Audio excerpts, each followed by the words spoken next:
En esta ocasión vamos a hablar sobre desnutrición más que todo en el ámbito hospitalario, en niños, en el área de pediatría.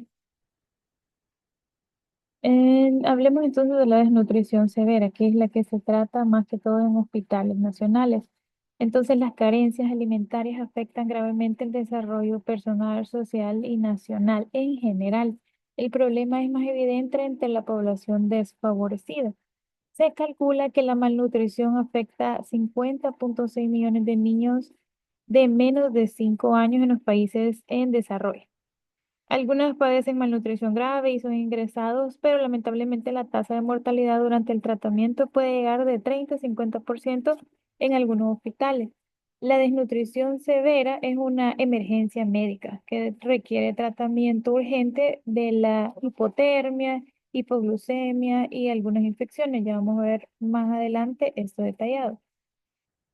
La desnutrición en general es el resultado del consumo insuficiente de alimentos o aparición repetida de enfermedades infecciosas.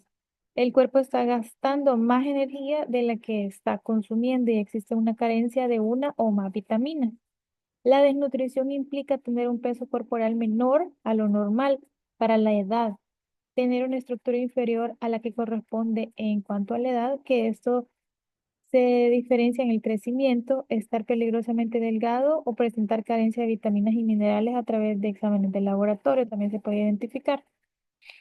Pero hablemos de la desnutrición en nuestro país. Aunque normalmente se menciona que la pobreza es la causa principal de la desnutrición, vamos a ver que existen diferentes causas que son igual de importantes, como la falta de lactancia materna exclusiva, las diarreas, las infecciones respiratorias agudas, la falta de educación y de información sobre la adecuada alimentación de los niños, más que todo menores de 5 años, el consumo de suplementos vitamínicos o alimenticios que no están fortificados o que no están vitaminados, los alimentos en general. Situaciones psicológicas como bulimia, anorexia, que inician por aflicciones nerviosas o pueden causar una depresión. Aquí tenemos los efectos de la desnutrición. La desnutrición es una condición ocasionada por la carencia de múltiples nutrientes, produciendo alteraciones clínicas y desequilibrio metabólico, provocado por un aporte insuficiente o un gasto excesivo o la combinación de ambos. La rehidratación con líquidos intravenosos y la manipulación de las alteraciones bioquímicas sanguíneas pueden aumentar la mortalidad. También es peligroso tratar de obtener un aumento rápido de peso desde el principio del tratamiento. Ya vamos a ver por qué. Los niños malnutridos sufren un proceso de adaptación reductiva. No responden al tratamiento médico como los niños que están bien alimentados o que no llegan con ningún tipo de desnutrición o que llegan en su peso normal. Y eso tiene múltiples complicaciones hasta la posibilidad de morir. Con un tratamiento apropiado en un hospital y un seguimiento, digamos, mejorado, pueden salvarse. Pueden mejorar su estado nutricional y pueden adaptarse mejor al tratamiento médico. Tenemos unas modificaciones fisiológicas y metabólicas que deben tomarse en cuenta. La composición corporal, el tejido adiposo subcutáneo pueden desaparecer y la masa muscular se reduce al 50%. Esto es una desnutrición en general. La piel y el intestino se hallan particularmente afectados, mientras que las vísceras y el sistema nervioso un poco afectados. La reducción de la actividad metabólica de las células provoca una reducción de las enzimas proteínas y también el ARN. El niño con desnutrición tiene la dificultad para regular su temperatura corporal, por eso sufren de temperaturas bajas. La respuesta febril a una infección y las respuestas inflamatorias e inmunitarias están afectadas. Existe una menor capacidad de respuesta a las infecciones de un niño desnutrido. La reducción de la y degradación de las proteínas es insuficiente. Tienen perturbaciones hormonales mayores. El nivel de la hormona de crecimiento está elevada, mientras que la insulina está baja. Reducción del gasto cardíaco debido a una disminución de la frecuencia cardíaca y una reducción del volumen sistólico. Hay una rápida evolución hacia la insuficiencia cardíaca. Y la capacidad del riñón de concentrar o diluir la orina está frecuentemente reducida. Entonces veamos la clasificación clínica de la desnutrición. Tenemos el marasmo y el kwashiorkor y también está la mixta, pero hablemos del marasmo. El marasmo se da dentro del primer año de vida y se produce cuando la madre deja de amamantar al niño a muy temprana edad. Un niño con marasmo tiene una apariencia de delgadez extrema. Como vemos en la foto, su peso corporal puede reducirse hasta menos de 80%. Su peso normal para su altura es diferente. El marasmo aparece en niños con desnutrición o con déficits nutricionales en sus primeros años de vida. La incidencia del marasmo se incrementa antes del primer año de edad, mientras que la incidencia del kwashiorkor aumenta después de los 18 meses. Y también el marasmo es también llamada desnutrición proteico-energética. El marasmo se caracteriza por un retraso del crecimiento en peso más el de altura, de modo que aparezca la cabeza bastante grande en relación con el cuerpo. Hay una progresiva pérdida de masa grasa subcutánea y muscular para que la piel aparece, digamos, despegada del hueso o floja. El marasmo severos y prolongados pueden provocar retraso permanente en el crecimiento del paciente. La fisiopatología del marasmo es la ingesta energética insuficiente para cubrir las necesidades, por lo que el organismo utiliza sus propias reservas. Entonces el glucógeno hepático se agota en horas y utiliza proteínas del músculo esquelético por vía de la gluconeogénesis para mantener la glicemia normal. Los triglicéridos de depósitos de grasa originan ácidos grasos libres energéticas de tejidos. En la inanición, los ácidos grasos se oxidan en cuerpos cetónicos que pueden ser utilizados por el cerebro como una fuente alternativa de energía. En la deficiencia energética grave, la adaptación es facilitada por niveles altos de cortisol y hormonas del crecimiento, una baja de la secreción de insulina y hormonas tiroideas. Todo esto ocurre en el marasmo. Pero ¿cuáles son las causas? En muchos países de bajos ingresos, la variedad de comida es limitada y resulta en deficiencias más que todo de minerales y de vitaminas. Cualquier deficiencia de nutrientes puede provocar marasmo porque el crecimiento apropiado solo puede garantizarse mediante una dieta equilibrada. Pero en general, el marasmo significa una deficiencia de proteínas y calorías en la alimentación. Significa que el paciente o el menor de 5 años no está consumiendo la cantidad de calorías y proteínas que necesita para el crecimiento. ¿Y cuáles son las manifestaciones clínicas? Pues el crecimiento es deficiente. La estatura, la talla puede estar disminuida. El abdomen puede estar distendido o plano, pudiéndose en algunos casos verse las asas intestinales dibujadas en la superficie de la piel. También la anemia. En estos casos casi siempre se encuentran con anemia, según los exámenes de laboratorio. Pueden presentar una atrofia muscular, que es una disminución del músculo esquelético, perdiendo así la fuerza muscular. También la bradicardia, que es la frecuencia cardíaca inferior a las 60 pulsaciones por minuto, produciendo desmayos o debilidad o mareos en estos pacientes. Y en esta imagen podemos identificar los signos clínicos del marasmo, que tenemos apatía e irritabilidad. Cabello puede estar normal o puede haber cambiado de color. La cara de viejito también pegada al hueso. La disminución del tejido muscular y tejido adiposo. La piel seca, plegadiza. Las extremidades flácidas. El peso es demasiado bajo y también puede presentar o no puede presentar edemas en los miembros inferiores. Ahora hablemos del kwashiorkor. Esta es una desnutrición debido a la ausencia de nutrientes como las proteínas en la dieta. Si nos recordamos, la desnutrición del marasmo solo se refiere a calorías y proteínas. En cambio, la desnutrición tipo kwashiorkor solamente se refiere a la falta de proteínas en la dieta. El nombre kwashiorkor deriva de una de las lenguas de Ghana, que significa el que se desplaza, refiriéndose a la situación de los niños mayores que han sido amamantados y que abandonan la lactancia una vez que el hermano ha nacido. Entonces, esto ocurre cuando el niño nace, recibe ciertos aminoácidos esenciales para el crecimiento procedentes de la leche materna.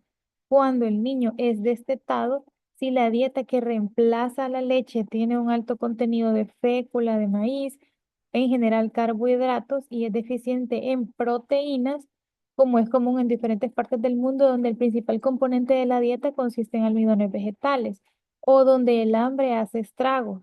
Entonces los niños pueden desarrollar kwashiorkor o desnutrición tipo kwashiorkor. ¿Cuáles son las causas? La principal es inseguridad alimentaria, situaciones de pobreza extrema, conflictos y desastres naturales que limitan el acceso a alimentos ricos en proteínas. El destete precoz, las enfermedades crónicas, que son las condiciones como insuficiencia renal, enfermedades hepáticas o trastornos de la mala absorción que dificultan el uso de la proteína por parte del cuerpo. Infecciones recurrentes que pueden incrementar las necesidades de proteínas. Entonces esto hace que se agoten las reservas corporales. Los signos o síntomas de Kwashiorkor incluyen edema, hinchazón en piernas, pies, manos, cara, debido a la acumulación de líquidos por falta de proteínas plasmáticas. El abdomen abombado es debido a citis o retención de líquidos en la cavidad abdominal por ausencia de las proteínas en la sangre y favorece el flujo de agua hacia el abdomen. También tenemos la piel seca, agrietada, que pueden presentar lesiones cutáneas, hiperpigmentadas y descamación. El cabello debilitado, que puede presentar cambios en la textura y color de cabello, que pueden volverse quebradizo o caer fácilmente. La apatía y el letargo, que significa la pérdida de interés por el entorno y debilidad extrema. También presentan retraso en el crecimiento y en estos niños puede haber una estatura o peso muy por debajo de lo esperado a lo que necesitamos para la edad. Pero ¿cuáles son las pruebas de laboratorio para confirmar el diagnóstico y evaluar la gravedad del tipo de desnutrición? Los niveles bajos de albúmina sérica. Este es un indicativo de la depresión de proteínas. Si el paciente con kwashiorkor presenta anemia, esta es causada por deficiencia de hierro y otros micronutrientes. También presenta la hipoglicemia, que son niveles bajos de glucosa en sangre debido siempre a la desnutrición. Aquí están los signos clínicos que podemos identificar en pacientes que presentan kwashiorkor o desnutrición tipo kwashiorkor. La primera es una apatía o tristeza. Estos niños, si los comparamos con la desnutrición tipo marasmo, no son llorones. Estos más que todo son apáticos y presentan tristeza. El cabello sí puede cambiar de color o podemos identificar el signo de bandera, que es que en la raíz del cuero cabelludo presenta un color oscuro y ese se va aclarando. La cara de luna, porque el paciente tiene edema en la cara, tiene lesiones en la piel, puede presentar un adelgazamiento muscular, pero siempre con presencia de grasa. Puede presentar bajo peso, pero también puede presentar un peso normal, pero siempre presenta edemas en los miembros inferiores, más que todo. Según la etiología, la desnutrición se clasifica en primaria, secundaria y mixta. Cuando es primaria, eso significa que el paciente tiene un déficit de aporte de nutrientes por causas endógenas, ya sea por cuestiones económicas o familiares, sociales o culturales. Cuando es la desnutrición secundaria, existe adecuada disponibilidad de todos los alimentos, todos los nutrientes, pero se presenta un síndrome de mala absorción, es decir, el intestino del paciente o del niño no absorbe adecuadamente todos los nutrientes de los alimentos que consume, pero sí existe el alimento en su casa y sí puede consumir grandes cantidades, pero no son bien absorbidas. La desnutrición mixta, pues una forma de desnutrición se complica con otra, que puede ser una desnutrición primaria que se complicó con una infección, porque el paciente tiene una mala absorción. Y aquí tenemos un cuadro de diferencias. Los signos clínicos, por ejemplo, en el marasmo, el edema va a estar ausente, pero en el kwashiorkor está presente. Otro signo que es hepatomegalia, que en el marasmo pues se presenta rara vez, pero en kwashiorkor es muy frecuente. La citis, sí tenemos ausencia en el marasmo, pero en el kwashiorkor sí es frecuente. La dermatitis es muy rara en el marasmo, pero en el kwashiorkor es muy frecuente. Los cambios en la coloración de la piel en el marasmo son raros, pero en el kwashiorkor son muy frecuentes.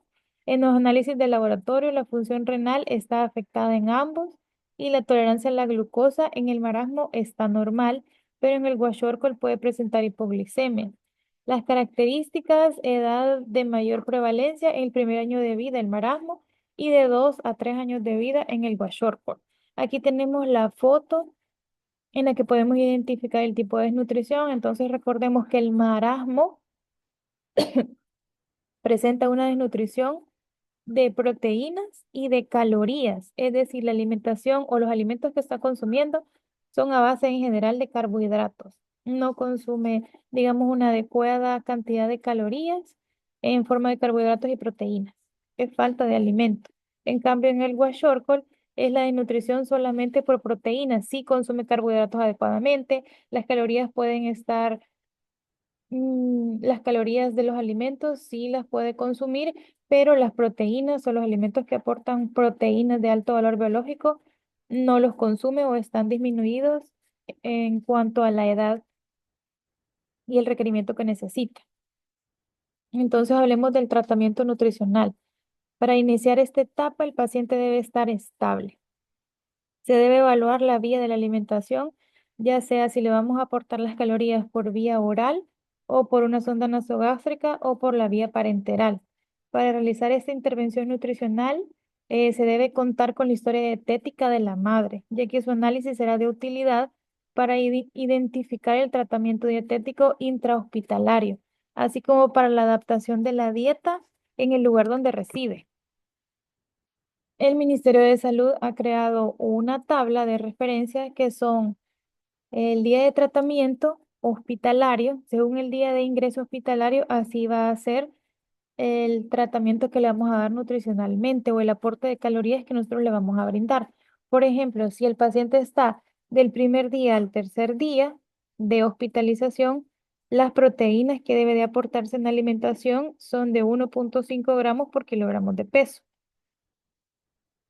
Las calorías que deben aportarse son de 100 calorías, siempre por kilogramo de peso real. Aquí no se utiliza el peso ideal, sino que el real. Luego tenemos del cuarto al sexto día, las proteínas se deben de tener un aporte de 2 gramos por kilogramo de peso. Las calorías, 125 calorías por kilogramo de peso. Del séptimo día al noveno día debe tenerse un aporte de proteínas de 3 gramos por kilogramo de peso, las calorías de 150 gramos por kilogramo de peso real. Y si ya el paciente se va de alta o ya va a tener bastantes días de estancia hospitalarias mayor o igual a 10, será de 4 gramos por kilogramo de peso y las calorías 200.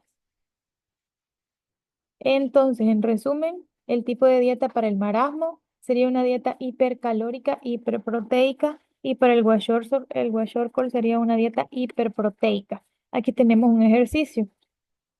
Por ejemplo, tengo un paciente que está en su segundo día de estancia hospitalaria con un peso de 6 kilogramos reales. Entonces necesitamos calcular las calorías y proteínas que corresponden. Imaginémonos que este paciente tiene eh, 1 año de edad y su peso real es de 6 kilogramos. Recordemos que no vamos a utilizar el peso ideal, sino que el peso real. Entonces, para calcular las proteínas, utilizo los 6 kilogramos de peso, que es su peso real, y lo multiplico según el cuadro que vimos anteriormente, que le corresponderían 1,5 gramos de proteína por kilogramo de peso. Si lo multiplicamos, nos da un valor de 9 gramos. Esa es la totalidad de la proteína que tenemos que aportar a este paciente en la alimentación de los 3 tiempos de comida o los 5 tiempos de comida que consuma. Luego tenemos las calorías. Serían estos 6 kilogramos de peso real por 100 calorías que le corresponden, que nos da un total de 600 calorías. Este es el segundo ejercicio, que tenemos a un paciente en su octavo día de estancia hospitalaria con un peso de 7 kilogramos. Este paciente eh, tiene 2 años de edad. Tenemos que calcular las calorías y las proteínas. Entonces comenzamos con las proteínas utilizando el cuadro que vimos anteriormente y corresponden a su octavo día de estancia hospitalaria 7 kilogramos de peso real por 3 gramos, que son según el cuadro, nos da un resultado de 21 gramos de proteínas totales, que es el aporte que le tengo que brindar a través de la dieta. En cuanto a las calorías, utilizo siempre los kilogramos de peso reales, que son 7 por 150 calorías que le corresponden al octavo día de estancia hospitalaria, dándome un resultado de 1050 calorías.